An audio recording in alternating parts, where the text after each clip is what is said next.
Sayyidina Muhammadin wa ala alihi wa sahbihi ajma'in. InsyaAllah para jemaah dirahmati Allah, kita akan meneruskan pengajian di dalam kitab Ihya Ulumuddin karangan Al-Imam Al-Ghazali rahimahullahu ta'ala. Dan sebelum kita baca bahagian yang kita berhenti padanya, ada perkara yang perlu diterangkan supaya kita dapat memahami apa yang sedang dibicarakan oleh penulis. Maka penulis sedang membicarakan berkenaan dengan salah satu hukum yang membawa kepada makna fardu kifayah, yang mana Allah Subhanahu wa taala mewajibkan atas umat Islam. Seperti mana kita maklum, ada perkara fardu ain, ada perkara fardu kifayah. Fardu ain ini maksudnya kewajipan atas tiap-tiap muslim. Manakala fardu kifayah, kewajipan ini dikenakan kepada masyarakat muslim. Kalau sekiranya ada sebahagian yang melaksanakannya, maka dosanya diangkat. Ini kita mengatakan fardu kifayah. Dan daripada hukum ini fardu kifayah adalah kewajipan bagi masyarakat muslim untuk membina tamadun. Membina tamadun ini hukumnya fardu kifayah. Ini berdasarkan dengan ayat dalam Al-Quranul Karim dalam surah Hud.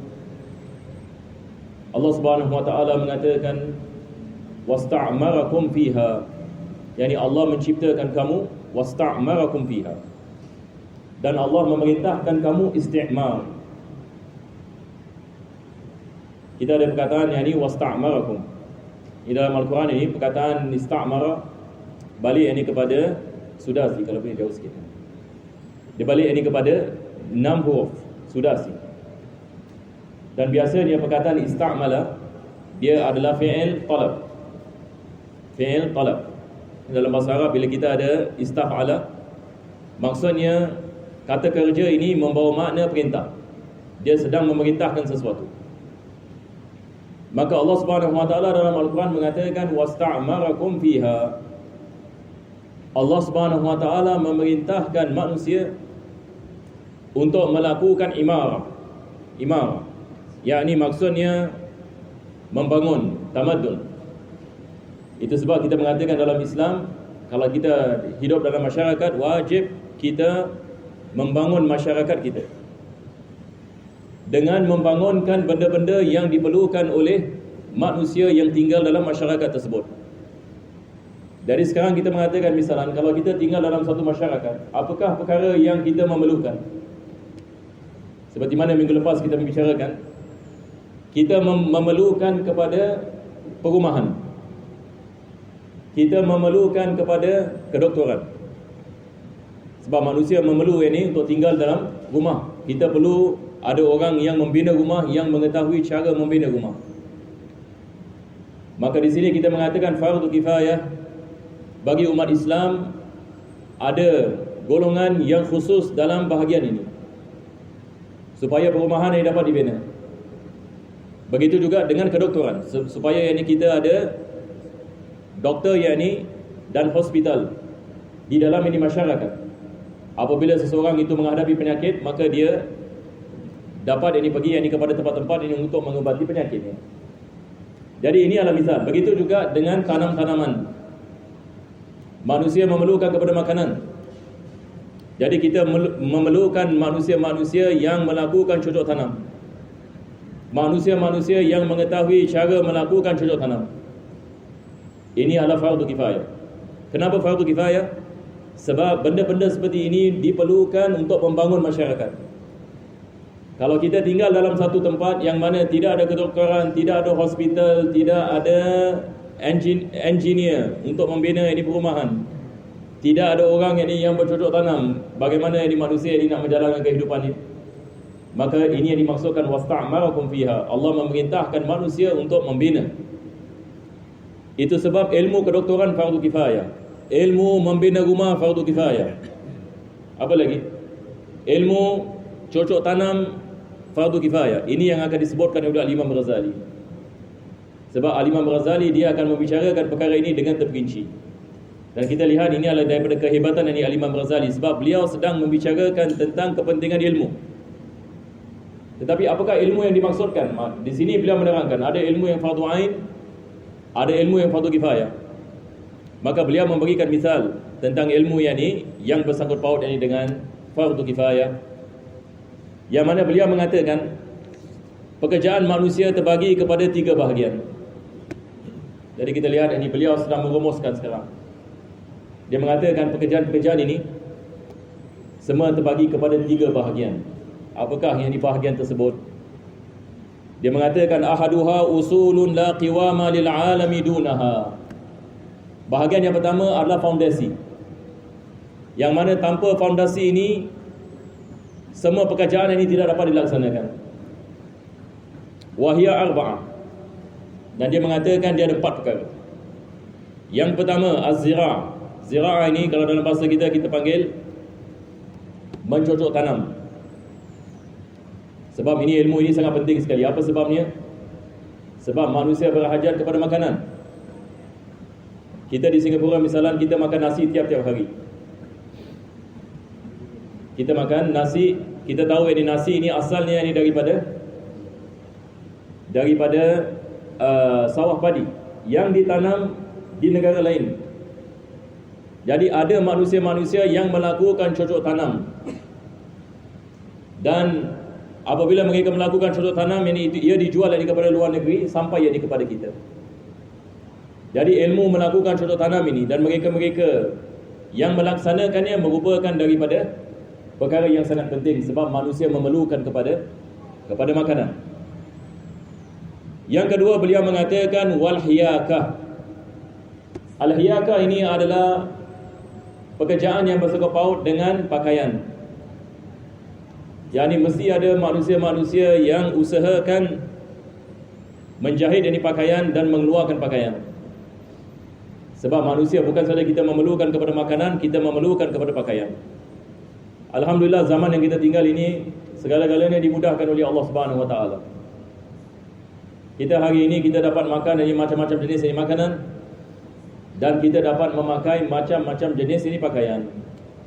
Tapi kalau kita merenungkan bagaimana pakaian ini datang, kita akan mendapati di sebalik ini pakaian yang kita pakai ada beribu-ribu manusia yang melakukan pekerjaan-pekerjaan menjahit ini dan sebagainya. Maka ilmu tentang perkara ini adalah fardu kifayah. Jadi yang pertama adalah tentang makanan, yang kedua adalah bersangkut paut dengan pakaian.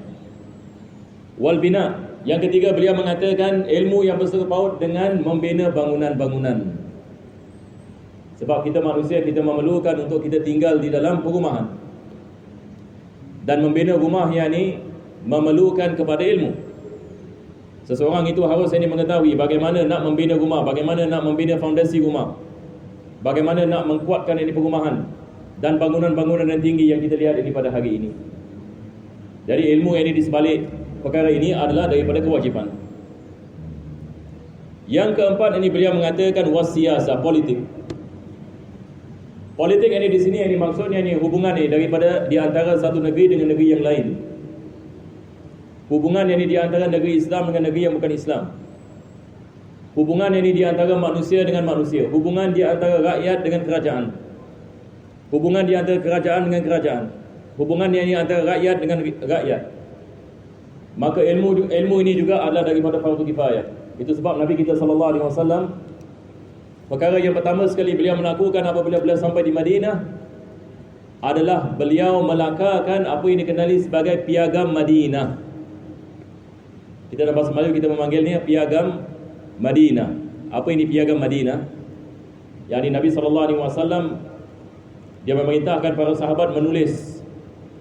Kalau zaman sekarang kita panggilnya constitutional laws.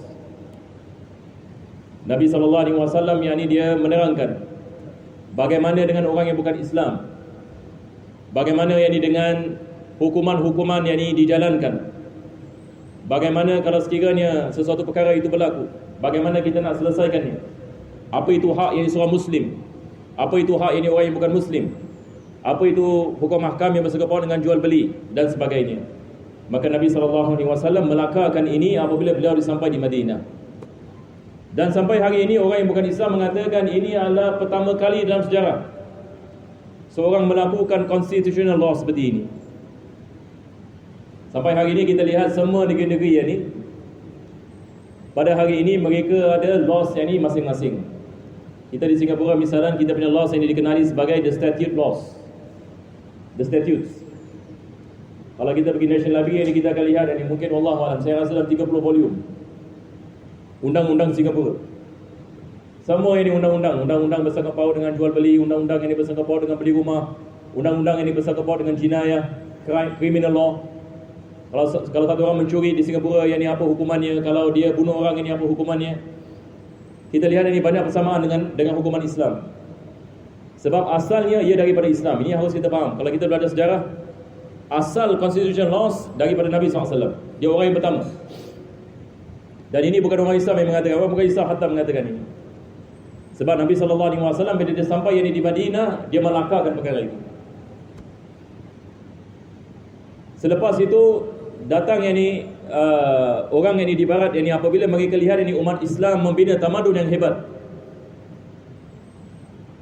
Umat Islam ini dapat membina dan juga melakarkan undang-undang ini yang kukuh.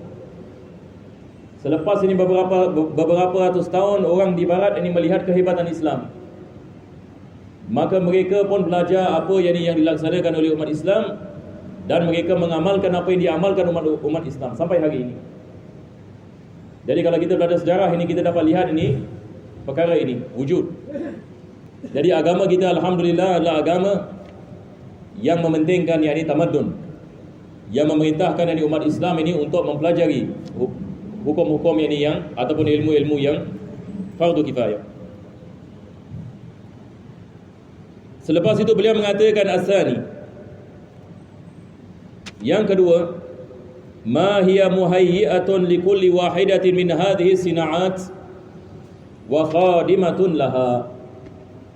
Jadi tadi Al-Imam Razali yang pertama dia mengatakan fondasi. Ini pekerjaan-pekerjaan manusia ini terbagi kepada 3 bahagian. Yang pertama sekali fondasi, dan fondasi ini terbagi kepada 4 pekerjaan. Pertama sekali adalah cocok tanam. Yang kedua adalah tentang ini pakaian. Yang ketiga bersangkut paut dengan pembinaan. Yang keempat adalah tentang politik.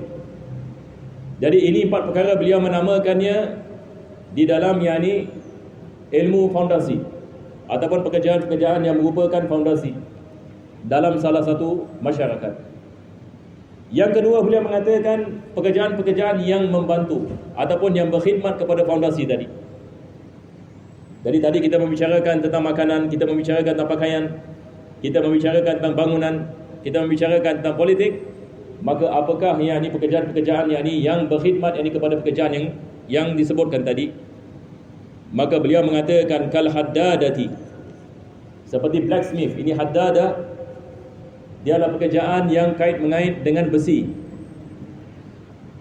Sebab bila kita membicarakan tentang cocok tanam, bila kita membicarakan tentang pembinaan, bila kita membicarakan tentang pakaian, kita memerlukan alat untuk melaksanakan pekerjaan ini. Kalau kita nak melakukan ini binaan, kita memerlukan alat untuk membina. Dan alat ini diperbuat daripada besi. Maka kita memerlukan manusia-manusia yang mahir dalam ilmu bagaimana nak menciptakan alat daripada besi. Ini adalah tugas apa yang dikenali sebagai haddadah, beliau mengatakan. Maka ilmu tukang besi ini dia berkhidmat kepada usul tadi, asas tadi. Maka ini juga dikirakan sebagai kewajipan bagi sesuatu masyarakat untuk ada padanya pekerjaan ini. Fa innaha takhdumu zira'ata wa jumlatan minas sina'at. Al-Imam Razali mengatakan tukang besi ini dia berkhidmat kepada cocok tanam dan juga pekerjaan-pekerjaan yang lain. Kal hallajati wal ghazli fa innaha takhdumul hiyakata bi'idadi amaliha. Dia juga berkhidmat kepada ilmu tentang pakaian dan jahitan. Hari ini kita lihat alat-alat jahitan yang kebanyakan daripada besi. Alat-alat jahit baju dan sebagainya. Jadi ilmu ini yang berkait untuk menciptakan Alat-alat yang daripada besi adalah daripada kewajipan, yang khidmat ini kepada usul. Jadi yang pertama beliau mengatakan fondasi yang dibagi pekerjaan. Yang kedua adalah pekerjaan-pekerjaan yang berkhidmat kepada fondasi tersebut. Yang ketiga beliau mengatakan wahia mutammimatun lil usuli wa muzayyinah. Yang ketiga adalah dia menyempurnakan. Boleh kita faham insya-Allah. Dan ini sekali lagi Imam Ghazali dia sedang ini menerangkan apakah pekerjaan-pekerjaan yang penting. Jadi beliau mengatakan terbagi kepada 3 bahagian. Bahagian yang pertama fondasi. Maksudnya mesti ada. Bahagian yang kedua pekerjaan yang berkhidmat kepada fondasi. Bahagian yang ketiga dia menyempurnakan. Nampak? Dia menyempurnakan. Apakah ini jenis ini pekerjaan yang menyempurnakan? Seperti katahni wal khubzi lizira'ah. Ilmu yang ini dalam menyiapkan makanan. Menyiapkan makanan. Yang ini sekarang ini kita sudah mendapatkan beras, padi. Apabila kita dapat ini beras, kita memerlukan apa? Cara yang ini untuk kita nak menyediakan masakannya. Maka kita memerlukan kepada alat-alat masak. Dan juga yang ini cara-cara untuk kita nak menyiapkan makanan. Ini kita mengatakan muzayyinah. Beliau Imam Ghazali mengatakan muzayyinah. Yang ini maksudnya dia adalah sesuatu yang menyempurnakan, yang mencantikkan. Jadi ilmu ini juga adalah daripada ilmu yang penting. Maksudnya dalam masyarakat kita mesti ada manusia-manusia yang bekerja yang ini di dalam bidang ini. Jadi yang pertama adalah fondasi. Yang kedua adalah ilmu yang ini yang berkhidmat kepada fondasi.